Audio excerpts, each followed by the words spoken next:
remember preaching up north one time, and a girl came forward and she says, I need to be saved. And I knew something of her case. I knew her father well. And I said, but how many times have you been saved? How many times have you prayed that prayer? She said, 6. And I said, it didn't do any good, did it? She said, no.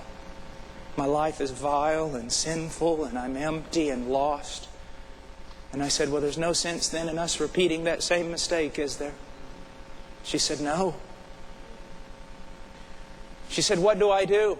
I said, go home. Just go home. And cry out to God as though hell were opening up its mouth to swallow you down. Cry out to God that He might save you.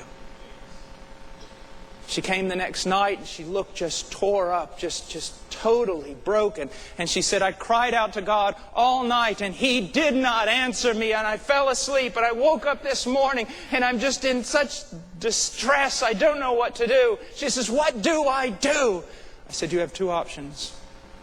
Most of you will think this is cruel.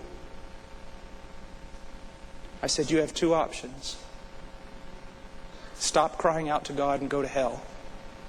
Or continue crying out to God till He saves you. She went home. The next night I was there with her father and we were talking about these things and he was excited. Most fathers would have been mad. But he was excited about what God was doing in his daughter's life and the way that it was handled and everything. And we were up there weeping and the old man was crying out for his daughter. And then the music started and he went and sat back down. And I took my seat up there in the front and I was sitting there. I was still crying out for this lady. And all of a sudden someone plopped down beside me. Opened my eyes and looked and it was her. Just glowing. I said, what's happened?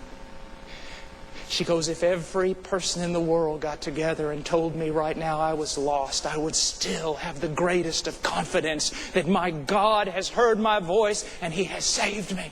I said, what happened? She said, I cried out all night and I fell asleep in just total distress and I didn't know what to do. And I woke up the next morning and as soon as my eyes just flown open, she said, God pressed upon my heart, I have saved thee, daughter. And she said, the love of God was shed abroad in my heart.